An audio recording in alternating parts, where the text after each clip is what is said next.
अस्सलाम वालेकुम एवरीवन, कैसे हैं आप सब। उम्मीद है आप सब ठीक होंगे। अगर आप प्रालीन आइसक्रीम लवर्स हैं तो आज की वीडियो आपने स्किप नहीं करनी, क्योंकि आज हम घर पर बना रहे हैं बहुत ही जबरदस्त सुपर क्रीमी और क्रंची सी प्रालीन स्टाइल आइसक्रीम, जो पहले बाइट से ही दिल जीत लेगी और आपको लगेगा ही नहीं कि आपने खुद घर में बनाई है या बाजार से खरीदी है। बहुत ही जबरदस्त बनकर तैयार होती है। अपने घर में मेहमानों को बना कर खिलाएं, इस गर्मी में बनाएं, सब बहुत इंजॉय करेंगे और सब आपकी बहुत ज्यादा तारीफ करेंगे। तो इस रेसिपी को एक बार ट्राई करना तो बनता है। और साथ में आपने मुझे कमेंट बॉक्स में जरूर बताना है कि आपकी फेवरेट आइसक्रीम कौन सी है। अच्छा जी, सबसे पहले हमने इसके लिए कैरेमल क्रंच बनाना है। तो यहाँ पर मैंने 3/4 कप के करीब ले लिए हैं। यहाँ पर कुछ मैंने बादाम ले लिए हैं और साथ में कुछ काजू हैं। तो इनको हमने सबसे पहले एक फ्राइंग पैन में डाल देना है और इनको हमने रोस्ट करना है। इसको हमने मीडियम फ्लेम पर रोस्ट करना है। बस सिर्फ 1-2 मिनट रोस्ट करेंगे, ज़्यादा डार्क नहीं करना है, जिससे ये बहुत मज़े के लगते हैं। तो इसको हमने हल्का सा ड्राई रोस्ट कर लिया है। फ्लेम ऑफ करेंगे और इसको हमने प्लेट में निकाल कर अलग साइड पे रख लेना है। यहाँ पर मैंने एक स्टील का ले लिया है ढक्कन, एक देगची का, आप चाहें तो आप प्लेट भी ले सकते हैं। और इसको हम लगाएंगे, ऑयल लगाकर हमने इसको अच्छे से पहले ग्रीस करके रखना है। ये प्लेट आपने हमेशा पहले तैयार करके रखनी है, क्योंकि लास्ट मोमेंट्स में इतना टाइम नहीं होता है, तो हमने फ़ौरन से इसके अंदर कैरेमल डालना होता है। तो इसलिए ये प्लेट आपने लाजमी बनाकर पहले रेडी करके रखनी है। अब वापस से यही पैन हमने ले लिया है और इसके अंदर हम ऐड कर देंगे, यहाँ पर मैंने 3/4 कप यानी कि 1 कप से थोड़ी सी कम, जिसे हम आम रूटीन में कहते हैं पौना कप, चीनी ले ली है। फ्लेम हमने इसकी मीडियम टू लो रखनी है और इसको इस तरह से स्प्रेड कर देंगे।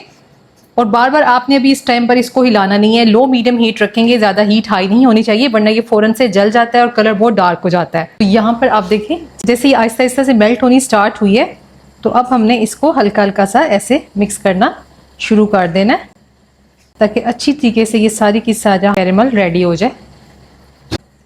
ये देखें, बस ये आहिस्ता आहिस्ता से आपको कम्प्लीटली डिज़ोल्व होती हुई नज़र आ रही है। और यहाँ पर आप चेक करें, आपको सारी की सारी जो चीनी है इसके अंदर मेल्ट होती हुई नज़र आ रही है। इसके अंदर बिल्कुल भी क्रिस्टल्स नहीं होने चाहिए।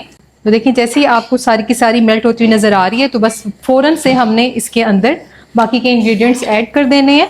इस टाइम पर बहुत ज़्यादा इसका कलर डार्क नहीं करते हैं, वरना ये इसका जो टेस्ट है वो बहुत ज़्यादा वो हो जाता है कड़वा। अब इसके अंदर हमने ये ऐड कर देने हैं रोस्ट किए हुए नट्स, ठीक है। और अब साथ ही इसके अंदर हम ऐड कर देंगे 1 चुटकी नमक, में 1 टेबलस्पून इसके अंदर हमने बटर ऐड कर देना है और डालकर इसको हम अच्छी तरह से मिक्स करेंगे। अगर आपके पास बटर ना हो तो आप इस टाइम पर 1 टीस्पून कुकिंग ऑयल भी ऐड कर सकते हैं। और फ्लेम नीचे से हमने ऑफ कर दी है और अब हमने इसको मुसलसल मिक्स करना है। ये स्टेप सारा आपने बहुत जल्दी जल्दी करना है ताकि इसके साथ चिपके नहीं, ठीक है। सारा अच्छे से मिक्स हो गया है और अब हमने इसको उठाना है और यहाँ पर ये जो हमने प्लेट पहले से ग्रीस करके रखी हुई है, इसके ऊपर ये सारा स्प्रेड कर देंगे फ़ौरन से। अगर आपके पास प्लेट ना हो स्टील सिल्वर की, तो आप पार्चमेंट पेपर के ऊपर ऑयल लगाकर भी ये स्टेप कर सकते हैं और इसको इस तरह से आपने स्प्रेड कर देना है, ठीक है। और अब हमने इसको कम्प्लीटली यहाँ पर पड़ने देना है। इसको हम थोड़ी देर के लिए रखेंगे ताकि ये ठंडी हो जाए, फिर मैं आपको दिखाती हूँ। और अब हम इसके लिए कैरेमल सॉस रेडी करेंगे। तो यहाँ पर आपने कोई भी फ्राइंग पैन ले लेना है और इसके अंदर हमने ऐड कर देना है 1/2 कप चीनी डालकर पहले हमने इसको अच्छी तरह से स्प्रेड कर देना है और मीडियम हीट पर हमने इसको कैरेमलाइज करना है। जैसे भी पहले मैंने आपको बताया है उसी तरीके से हमने इसको मेल्ट कर लेना है चीनी को। चीनी मेल्ट होनी स्टार्ट हो गई है, तो बस अब इस टाइम पर हमने इसको मिक्सिंग स्टार्ट कर देनी है। यहाँ पर देखिए, जैसे सारी की सारी चीनी डिजोल्व हो जाएगी तो इसके जो है अंदर हमने ऐड कर देना है 2 टेबलस्पून बटर और फ्लेम नीचे इसकी मैंने ऑफ कर दी है। साथ ही इसके अंदर हम डाल देंगे फ्रेश क्रीम। यहाँ पर मैंने 4 टेबलस्पून फ्रेश क्रीम ले ली है और इसको डालकर हमने इसको अच्छी तरह से मिक्स करना है। फ्लेम आपने लाजमी ऑफ कर देनी है ताकि अच्छे से इसकी सॉस रेडी हो जाए और इसको लगातार चम्मच चलाते हुए हमने पकाना है।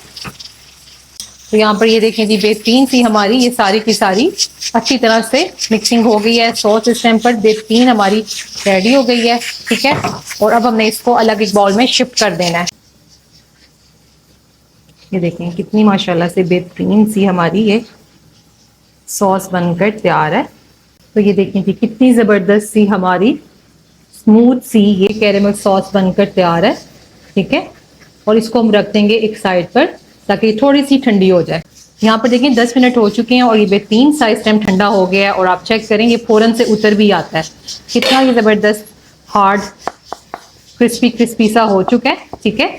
और यहाँ पर मैंने एक जिपलॉक बैग ले ली है, इसके अंदर हमने इसको डाल देना है। आप किसी भी शॉपर में इसको डाल सकते हैं, ठीक है। और इसको आपने बेलन के ज़रिए या आपके पास कोई भी चीज़ हो हैवी, उसके ज़रिए ऐसे क्रश कर लेना है। आप चाहें तो आप इसको मोटा भी क्रश कर सकते हैं, बारीक भी, लेकिन मैं इसको थोड़ा सा बारीक क्रश करूँगी।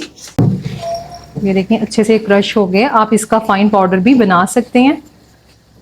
तो ये देखें इस तरह से हमने इसको क्रश कर लिया है। आप चाहें अगर आप इसको बारीक रखना चाहते हैं तो आप इसको बारीक भी कर सकते हैं, ये आपके अपने टेस्ट के अकॉर्डिंग है।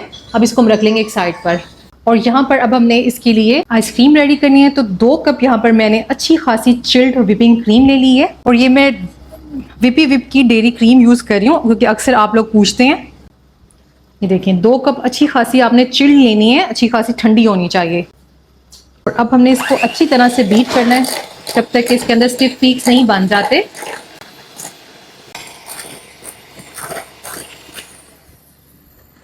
पर मैंने 5 मिनट तक इसको बीट किया है। और देखें जब तक इसके इस तरह से स्टिफ पीक्स नहीं बन जाते, इसको हमने तब तक बीट करना है। 1/2 कप यहाँ पर मैंने डेयरी क्रीम ले ली है, फ्रेश चिल्ड, अच्छी तरह से ठंडी होनी चाहिए। इसको डालकर भी हमने अच्छे से बीट कर लेना है।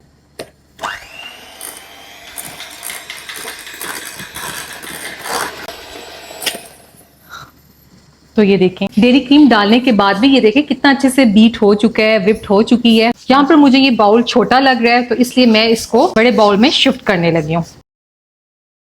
बड़े बाउल में शिफ्ट कर लिया। और अब इसको मज़ेदार सा फ्लेवर देने के लिए मैं इसमें ऐड कर रही हूँ 3 टेबलस्पून मिल्क पाउडर।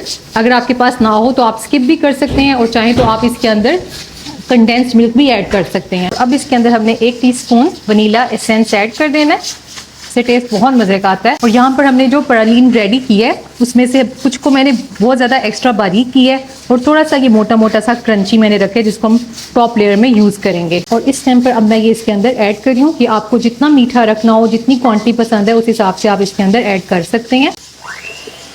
और इनको डालकर भी हमने अच्छी तरह से मिक्सिंग कर लेनी है, ठीक है।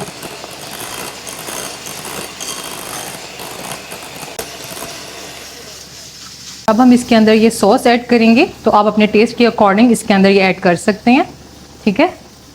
तो मैं यहाँ पर 2 टेबलस्पून इसमें ऐड करूँगी अपने टेस्ट के अकॉर्डिंग।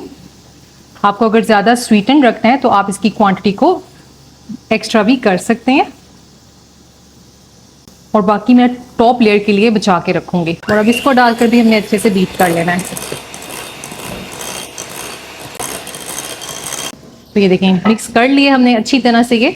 तो ये देखें जी मज़ेदार किस्म की हमारी ये आइसक्रीम रेडी हो गई है, और इतनी कोई माशाल्लाह से बेहतरीन इसका टेस्ट बना ना, बहुत ही कमाल का, बहुत ही मज़े किया माशाल्लाह से। तो यहाँ पर ये रेडी हो गई है, और इसके लिए अब हमने ले लिया है 1 अदद कंटेनर। हमने इसको उठाते जाना है और ये इसके अंदर हमने डालते जाना है। अब इसको हमने स्मूथ कर लेना, ठीक है। अब इसको हमने स्मूथ कर लेना, ठीक है। और अब इसके ऊपर हमने थोड़ी थोड़ी करके कैरेमल सॉस ऐड कर देनी है। इससे इसकी लुक और टेस्ट दोनों ही बहुत बढ़ जाता है। कैरेमल सॉस को मैंने यहाँ पर पाइपिंग बैग में शिफ्ट कर दिया था, जिससे इसको ऐड करने में थोड़ी आसानी हो जाती है। और ये सॉस बहुत ही मज़े की लगती है। आप भी सेम इस तरीके से इसको ट्राई करिएगा, तो मुझे उम्मीद है आपको ये रेसिपी बहुत ज़्यादा पसंद आएगी।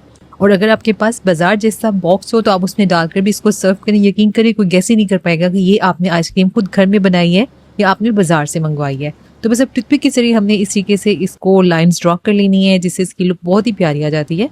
और साथ में यहाँ पर हमने जो क्रंच बचा कर रखा हुआ था ना, वो इसके अंदर हमने ऐड कर देना है, जिससे टेस्ट बहुत ज़्यादा बढ़ जाता है। और अब इसके ऊपर हमने ये क्लिंग रैप लगा देना है अच्छी तरह से। ये देखिए हमने इसके ऊपर ये क्लिंग रैप लगा देना है, जिससे इसके ऊपर आइस की जो क्रिस्टल्स हैं ना वो नहीं बनती हैं, ठीक है। ऐसे हल्का हल्का सा आपने प्रेस कर देना है, ताकि इसको ये लाजमी आपने ये स्टेप करना है। अब इसको हमने कवर कर देना है अच्छी तरह से, और अब हम इसको फ्रीज़र में रखेंगे ओवरनाइट के लिए। तो यहाँ पर रात भर के लिए मैंने आइसक्रीम को फ्रीज़र में रखा है, और ये ज़बरदस्त किस्म की हमारी आइसक्रीम इस टाइम पर फ्रीज़ हो गई है। और अब मैं आपको इसका कवर उठाकर दिखाती हूँ। और अब हम इसका कवर उठाएंगे, तो ये देखें कितनी ज़बरदस्त माशाल्लाह से हमारी ये बेहतरीन सी फ्रीज़ हो चुकी है। और अब मैं आपको चेक करवाती हूँ कि कितनी ज़बरदस्त स्मूथ, क्रीमी और क्रिस्टल फ्री हमारी ये आइसक्रीम बनकर तैयार है। बिलीव में ये बहुत टेस्टी बनकर तैयार होती है और एक बार आपने इसको ज़रूर ट्राई करना है। इंशाल्लाह मुझे उम्मीद है आपकी रेसिपी बहुत ज़्यादा पसंद आने वाली है। तो इसी के साथ ही इजाज़त दीजिए, इंशाल्लाह फिर मिलते हैं नए वीडियो में नई रेसिपी के साथ। अपना ख्याल रखिएगा, दुआ में याद रखिएगा। अल्लाह हाफिज़।